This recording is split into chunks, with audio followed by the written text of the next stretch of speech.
On today's Locked On Jayhawks, it's game day for KU football. We're previewing KU Missouri State matchups of the game, which Jayhawks could stick out in this one with Locked On Jayhawks.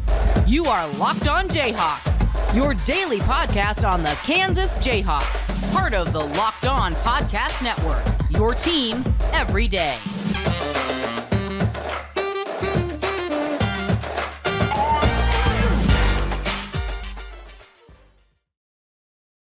I'm Derek Johnson. You can hear me as well Monday through Friday from 3 to 6 p.m. on KLWN in Lawrence with Rock Chalk Sports Talk. Thanks for making Locked On Jayhawks your first listen every day. We are free and available wherever you get any of your podcasts. You can also find us on our YouTube page where you can like and subscribe to the show. We're previewing KU Missouri State today. Matchups of the game. We're going to do a new segment before games called Jayhawks to Soar, which Jayhawks will stick out on the offensive and defensive side of the ball in this one. First, though, this episode of the show is brought to you by Gametime. Download the Gametime app, create an account, and use code LOCKEDONCollege for $20 off of your first purchase. That's with Gametime. So KU Missouri State, the overview of this game. I'm recording this on Thursday. The line is still not out. I'm just going to roll with the ESPN SP Plus stuff, which has it as a 39-19 game. So about a 19, 20-point line. I think the line's going to end up being a little bit more than that, maybe to the mid-20s. I would be comfortable taking it in the low to mid-20s area, possibly. Once you get to the high 20s, that's where I would be a little scared off a little bit. This is the third meeting all time between these two schools.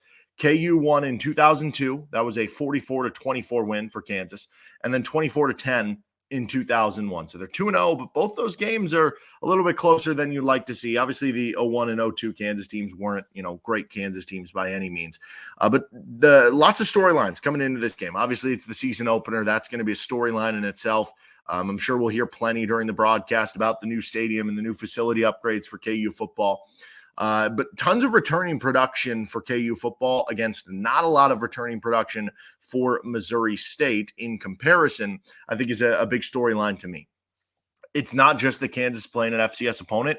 It's that you have so much more back than they do to where you should be able to win this game going away. I don't expect it to be a blowout the same way it was the Tennessee Tech game where you're up, whatever it was, 31 or you were covering the spread at halftime in that game against Tennessee Tech. I don't expect that to happen. But I do expect you to be able to get your backups in there in the fourth quarter and this to be a game that you can end up winning by, high 20s points, somewhere in that range, even if it's not like the 40-point range like a season ago. But Missouri State brings back 8 starters. KU brings back more starters than that on offense alone. They bring back 10 starters offensively. Then you bring back 7 starters. Again, I've always said if you want to count Jeremy Robinson as a starter, I'm fine with it. It's like 17 and a half, 18 starters back at that point. Also, Kansas is returning your head coach. Missouri State's not doing that, albeit they do have a lot of familiarity with the coaches who are in the system. Kansas is returning every single coach, in addition to all those starters where you're returning double the amount of starters. And on top of it, you view it, if you're Missouri State and you had a kid who was a second-string player from Kansas transfer down to you, that would be viewed as like, oh, this guy could be a big-time player for us. So you should be able to out-talent them. You have the returning production back. You have the experience back. You have the coaching staff in your favor. That's a big storyline to me, and it's one that favors Kansas.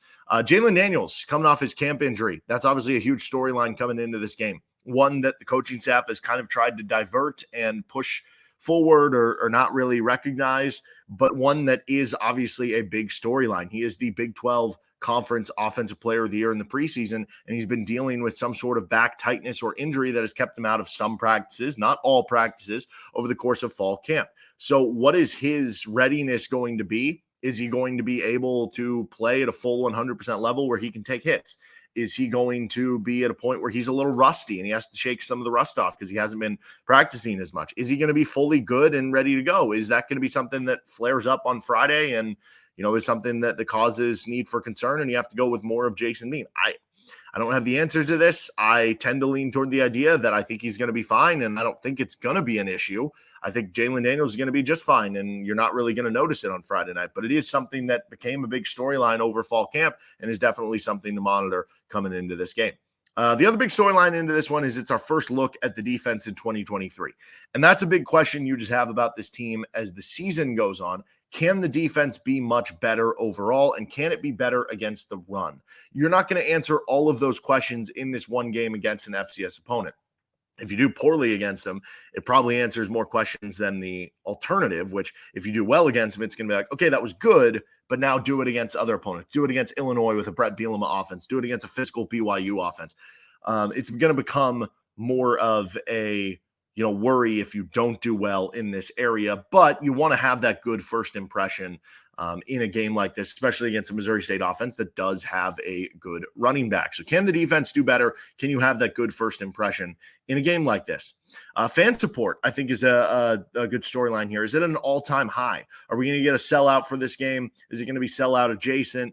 How many people are going to show up? Obviously, it being a Friday night at 7 o'clock probably isn't the best for the fan support thing, right? You're going to have certain people who maybe in the area, maybe their kids on one of the high school football teams, and they're going to go.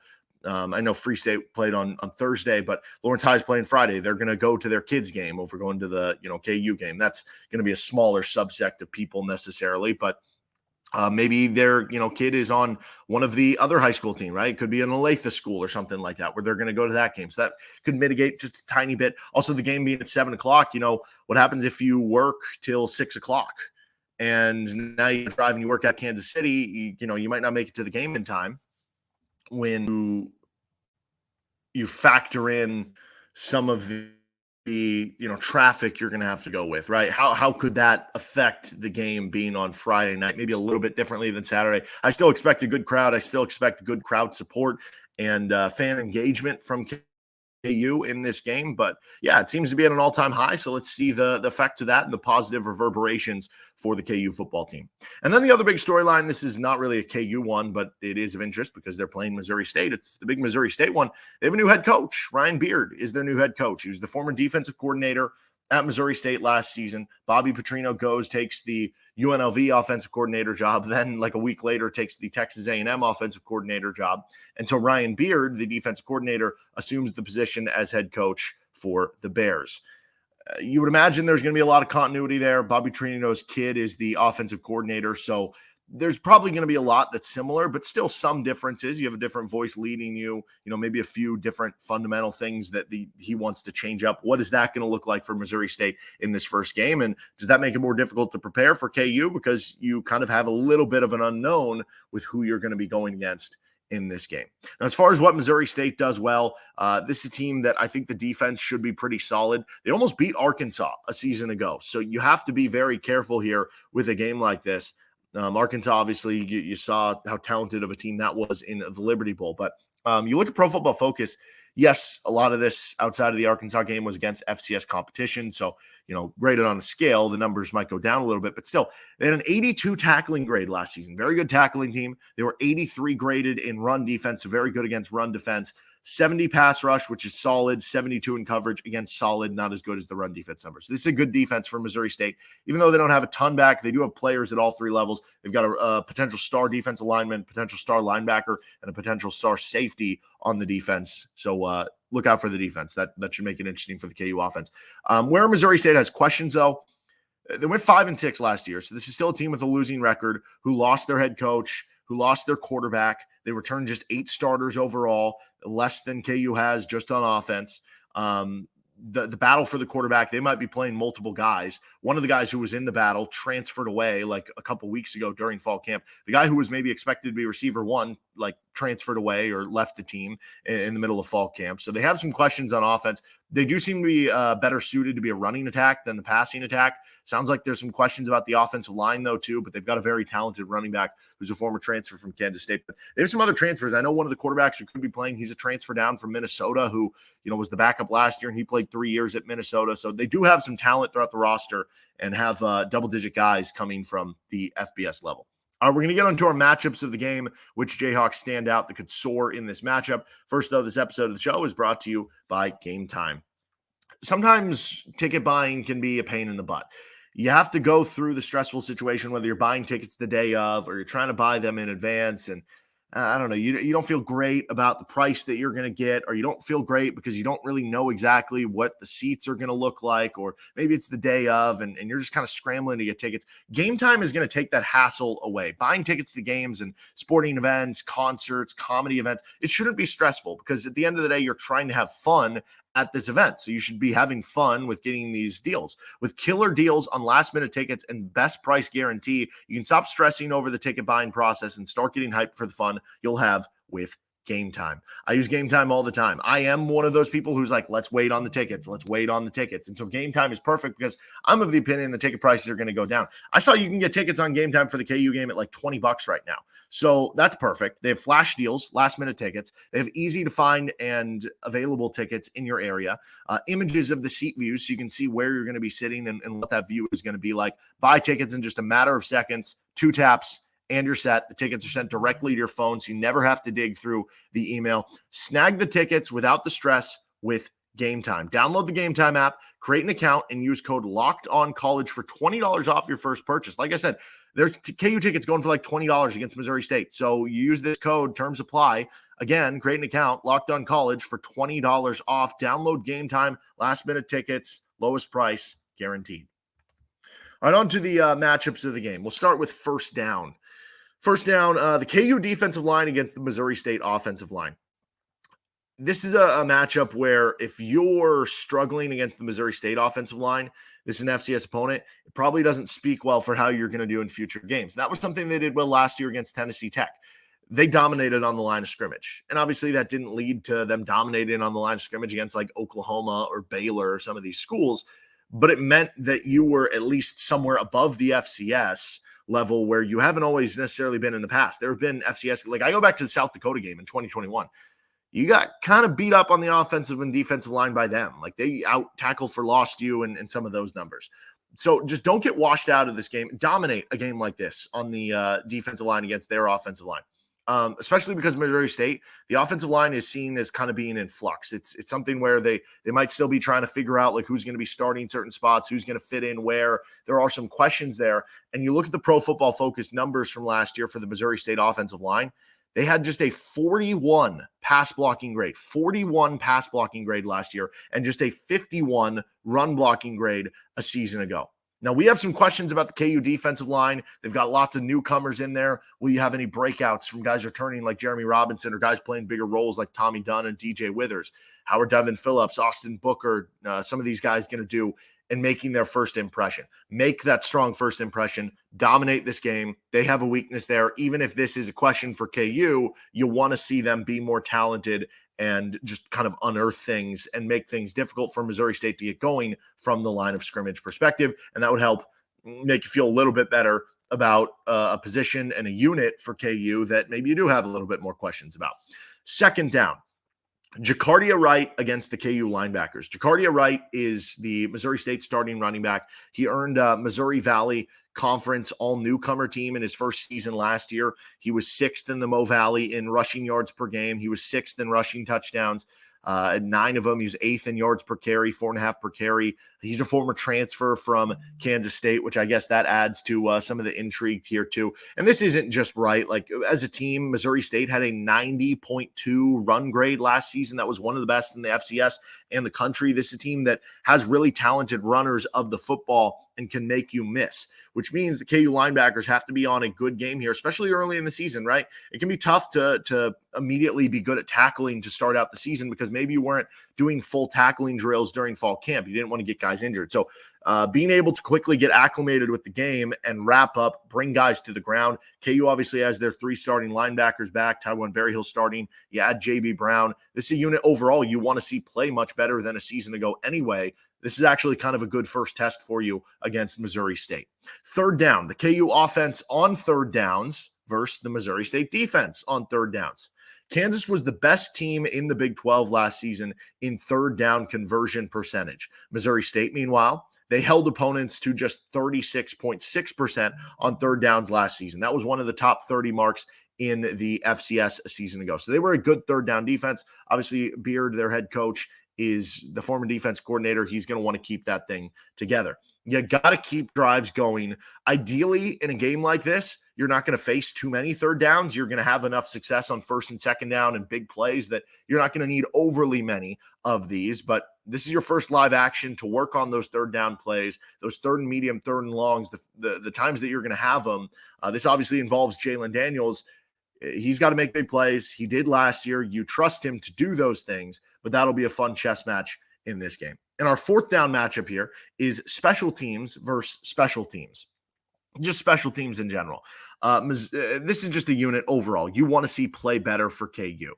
Grant Burkett is the punter for Missouri State. He is the FCS active all-time leader in yards per punt at 44.4. He also owns the individual school season record for Missouri State with like 46 yards per punt. He's a really good punter. That gives them one good facet of the special teams game. I don't know how they'll do in the other areas, but typically if you're an FCS team that wants to pull an upset on an FBS team, special teams can create those problems early in the season. You have a kick return that shocks them maybe, or you block a field goal, right? Like a lot of times special teams gaffes by one team or special teams strong plays by the FCS team can really help swing one of those upset type games. Meanwhile, for Kansas, the special teams was not good enough last year. You actually did well in the Tennessee Tech game on special teams. You had the blocked field goal return for a touchdown against Tennessee Tech. You hit a field goal. But overall on the season, it was not good enough. And you have overhauled this unit, whether it's with guys like Sean Snyder or analysts coming in and trying to impact things from a schematic perspective and just from what you're trying to do, or whether it's the individual players, adding Damon Greaves with Australian type of punting, adding Seth Keller, Charlie Weinrich to the kicking game, improvements from Owen Pieper-Gertis at the kicking game. This is an area where KU needs to be better this year. Do it in this game. Be mistake-free and, make the plays that you're asked to do. You don't necessarily have to have a kick return touchdown in this game or have a 60-yard punt return, but just make the right plays. Don't mess anything up. That's half the battle of special teams. If KU is just a mistake-free special teams team this year that doesn't really do anything super positively, that would still be a huge improvement from where they were last year, right? Now, if you can do anything positive, it's the cherry on top. Watch out for Kenny Logan to have a long kick return. Watch out for Trevor Wilson to have some big success in the return game and punt return and kick return. Biggest thing for him is going to be catching the punts. I know that was something he struggled with a few years ago, but maybe he's solidified that. I'm interested to see what it looks like here in this game. All right, we're going to finish up with Locked On Jayhawks. Which Jayhawks will soar on the offense-defense side of the ball, and final prediction for the game between the Jayhawks and the Bears. Finishing things up with Locked On Jayhawks. What Jayhawks will soar? This is going to be a new segment we're going to do in our game previews before every game. We're going to pick somebody on offense, somebody on defense that we think could really stand out in this game. Offensively, I'm going to go with Quentin Skinner. I could go with the obvious Jalon Daniels. I could go with Devin Neal, who had 4 carries for 108 in the FCS game last year. I could go with the offensive line, but I don't know. I'm trying to pick like an individual player. Quentin Skinner to me sticks out. He had it was like a deep post grab against Tennessee Tech last year. That was kind of his coming out moment as one of the starting receivers. And there seems to be a good connection there between Jalon Daniels and him working through fall camp. With Quentin Skinner, he's the type of player too that he's going to be a lot bigger and a lot faster than a lot of players that are going to be on the Missouri State side of the field. So for Quentin Skinner, it might only be 1 or 2 catches in a game like this, but he could have one of those catches that is a 40, 50, 60-yard a touchdown reception that is a big type of play and really opens things up and stretches out the defense and makes you push back. The Missouri State, I think, wants to be aggressive on the defensive end of the ball. He can get by that. Now, we heard that Missouri State, they'll run a decent amount of cover 2. And one way to beat cover 2 is if you have a bunch of guys kind of go deep and you flood certain areas. Maybe Quentin Skinner can take advantage of that and be a guy who has a big game in this one specifically. On the defensive side of the ball, I'm going to go with Devin Phillips. I almost went Jeremy Robinson, almost went one of the linebackers going back to that matchup. But I'm going to go with Devin Phillips here. I want to see what the newcomer can do from Colorado State, and I think he can have a good game here. You look at the Missouri State offensive line really struggling, and even though with Devin Phillips, anytime you bring a transfer up from the Mountain West or a non-Power 5 league, the question is, well, how is he going to do against Power 5 opponents? You don't have to worry about that in this game, right? Colorado State was still playing a tougher schedule than playing FCS teams every week. And so with Devin Phillips, you look at this and go dominate this game. Be a man in the middle that shuts down the running game. Go get a sack. Go have some pass rush. I know he set a personal goal. He wants to have 8 sacks this year. Go out and do it in a game like this. Be dominant on the line of scrimmage against a Missouri State offensive line that has some questions, and show your dominance. You might be the best defensive lineman on KU. Show it out in a game like this. Final prediction for this game. I'm going to go with KU to score 41 points. I'm going to say they get a couple field goals in there. And I'm going to pick Missouri State to get 17 points. So 41-17 will be my final prediction. So I haven't seen a spread yet, but do with that what you will whenever the spread does come out. And looking forward to the first football game of the season. We're here. Let's kick it off. All right, that's going to do it for this episode of Locked On Jayhawks. Like and subscribe to the show on our YouTube page or anywhere you get your podcasts. You're not going to want to miss. We'll have our game recap on Sunday or Monday coming up in a few days here, and plenty more KU football, KU basketball content throughout the year. We made it back to another academic school year, athletic school year, whatever you want to call it. So make sure you're checking out everything with Locked On Jayhawks.